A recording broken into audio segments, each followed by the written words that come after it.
Putin के एक तरफ आप देखिए कि पीएम मोदी मौजूद हैं और दूसरी तरफ पुतिन के मौजूद हैं कौन? शी। आज नरेंद्र मोदी का रशिया में इतना वार्म वेलकम किया गया है, इसीलिए तो आज जब नरेंद्र मोदी रशिया पहुंचे तो पुतिन ने उनको गले लगा लिया है।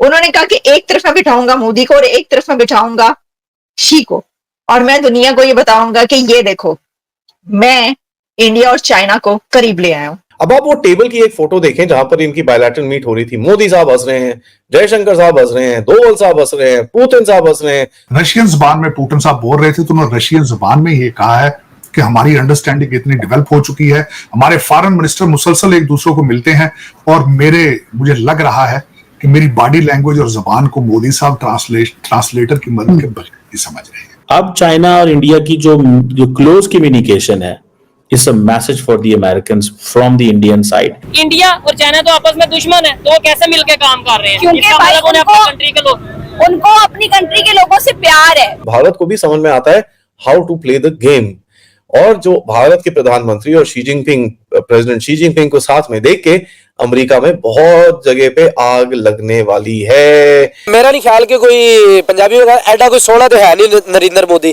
कि जो पुतिन उसको गले लगा ले। तो ना तो मधुरी दीक्षित आई, ना काजल आई, ना तो प्रेसिडेंट शी डिनर के दौरान इकट्ठे हुए हैं। ये पिक्चर्स आप देख सकते हैं, आपके सामने पिक्चर्स मौजूद हैं। ये मैं आपको इस वक्त दिखाऊंगी कि ये हमें पिक्चर्स क्या बता रही है। देख रहे हैं ना आप प्रेसिडेंट पुतिन को बीच में, आप ये जो देख रहे हैं वो इशारा कर रहे हैं। ऐसा लगता है कि ये उन कंट्रीज की तरफ इशारा कर रहे हैं कि जो जिनको बड़ा इस वक्त प्रॉब्लम हुआ है। ठीक है, यानी ये है कि वो दिखा रहे हैं, वो दुनिया को, वो लीडर्स को, सबको वहां पर ये बता रहे हैं कि ये देखो ये लोग हमें देख रहे हैं, हम इकट्ठे हैं। क्या ये इस तरह का कोई इंडिकेशन है? लेकिन ये तस्वीर बहुत इंटरेस्टिंग है जो मैं आपके सामने इस वक्त पेश कर रही हूँ। और एक तरफ जो है पुतिन के एक तरफ आप देखिए कि पीएम मोदी मौजूद हैं और दूसरी तरफ पुतिन के मौजूद हैं कौन? She, president Xi.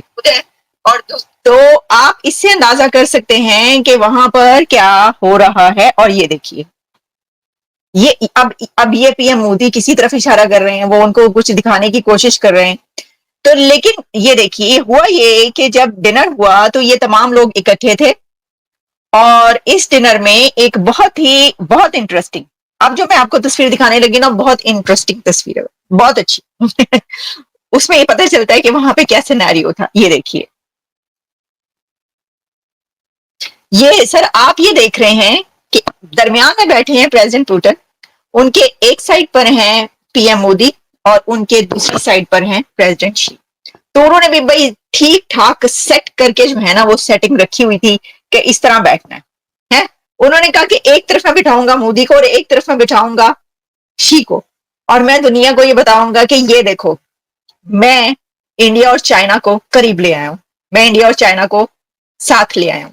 ये पिक्चर्स अभी और भी है मेरे पास। लेकिन हुआ क्या, इसमें हुआ ये है कि ऐसा लगा है कि जैसे इंडिया के प्राइम मिनिस्टर पता नहीं कितने सालों के बाद रशिया पहुंचे हैं। इस तरीके से उनको ग्रैंड वेलकम किया गया। देखिए, वो तो अभी होकर आए ना, अभी वो पुतिन से मिलकर आए हैं, तो पुतिन ने उनका फिर वैसा ही इस्तकबाल किया।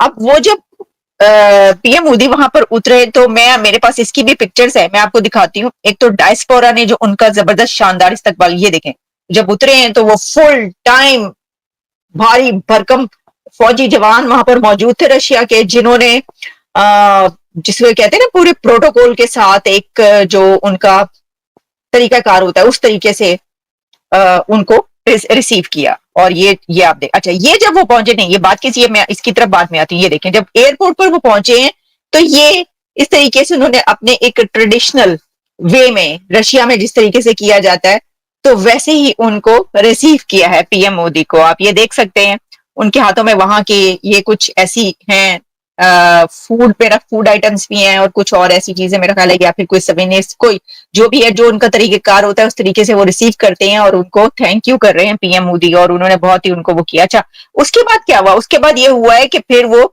डायस्पोरा से मिले और डायस्पोरा ने उनको वहां पर इंडिया के गीत गाए हैं, वहां के जो है भारत की बड़ी जबरदस्त तरीके से उनको जो है वो एक तरह से आप कह सकते हैं कि रशिया में रहने वाले जो इंडियंस हैं वो उन्होंने अपना जो इंडिया के प्राइम मिनिस्टर उनके साथ अपनी सॉलिडारिटी शो की है। ये देखिए, ये फिर उनको कुछ सोवेनियर्स पेश किए जा रहे हैं। और आप, जैसा कि मैं हमेशा कहती हूँ, मैंने आपको एक बताया और कहा हुआ है कि जब भी जहां भी मोदी साहब पहुंचते हैं वहां पे जो इंडिया की कल्चरल वैल्यूज है ना, उनको साथ रखा जाता है।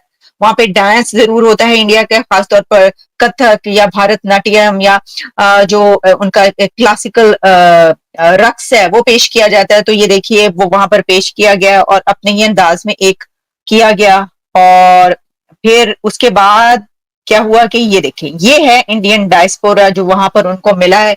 जब होटल पहुंचे, वो होटल की लॉबी में भी इस तरीके से उनका, अच्छा ये तो अब एक रिवायत बन चुकी है। आप देखिए कि ये तो होता ही। अच्छा, फिर वो मोदी साहब की जो वहां पे मीटिंग थी उसको बड़े गौर से देखा है। और टाइमिंग के बारे में बात करना चाहूंगा कि व्हाट अ वंडरफुल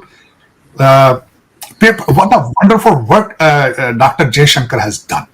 वो वर्क क्या है कि ब्रिक्स में जाने से पहले उन्होंने, भारत ने और चाइना ने अपने बॉर्डर को रिजॉल्व कर लिया। 3800 किलोमीटर की जो बॉर्डर है उसको उन्होंने रिजॉल्व कर लिया। इसकी टाइमिंग बड़ी सेंसिटिव है। इसलिए सेंसिटिव है, एक क्वेश्चन आता है कि भारत को इसमें, बॉर्डर के साथ इसको भारत को इसमें से क्या मिला है? भारत को क्या मिला है? ब्रिक्स में जाके प्रेसिडेंट शी से मोदी साहब मिलेंगे। और दूसरा, इस वक्त जो मेरे कैनेडियन पप्पू भाई हैं, उनको जवाब दिया गया है, वेस्ट को जवाब दिया गया है कि we have options, we have choices. को ये जवाब दिया। भारत का ये फायदा हुआ है। और चाइना का फायदा ये हुआ है कि वो यहां से एनर्जी बचा के ताइवान पे घेरा डालेंगे, जहां से फिर हमारे कैनेडियन पप्पू जी तंग हो जाएंगे। अमेरिकन बाबा जी तो वैसे ही परेशान है, लेकिन इनको भी मजा आ जाएगा कि भाई आप भारत को जो बार बार छेड़ते हो, उनके पास भी चॉइसेस मौजूद है। ये सबसे बड़ा इस वक्त ब्रिक्स का था। ब्रिक्स की अभी मीटिंग मोदी साहब की जो बड़ी जबरदस्त थी, जो मैंने उसमें से एक जोक पिक किया, अपने देखने वालों से शेयर करूंगा। रशियन जबान में पुतिन साहब बोल रहे थे, तो उन्होंने रशियन जबान में ये कहा है कि हमारी अंडरस्टैंडिंग इतनी डेवलप हो चुकी है, हमारे फॉरेन मिनिस्टर मुसलसल एक दूसरे को मिलते हैं, और मुझे लग रहा है कि मेरी बॉडी लैंग्वेज और जबान को मोदी साहब ट्रांसलेटर की मदद के बगैर ही समझ रहे हैं। तो उस कमरे के अंदर बड़े कह के चले हैं। और मैं, this is how the body language. आपने, मोदी साहब ने अपना ट्रेडिशनल जफरी डाली जाके, वो ट्रेडिशनली है जहाँ जाते हैं, ये उसकी। तो नमस्कार दोस्तों, जैसा कि आपने देखा, अभी विश्व पटल पर एक अलग ही पैराग्राफ देखने को मिल रहा है। कहाँ लोग कह रहे थे कि भारत पूरा अमेरिका के खीमे में चले जाएगा और अमेरिका भारत को पाकिस्तान जैसा बना लेगा, मतलब एक तरह से अपना गुलाम ही बना लेगा। जो अमेरिका कहेगा भारत वो करेगा। लेकिन अमेरिका ये भूल गया था कि इंडिया है और पाकिस्तान अलग है। इंडिया अपने खुद में एक इंडिपेंडेंट कंट्री है। भारत के साथ अभी हुए कुछ लम्हे, जो कि आपको पता ही होगा क्या हुआ है भारत के साथ। यूएसए ने अपनी गद्दारी दिखाई है भारत को।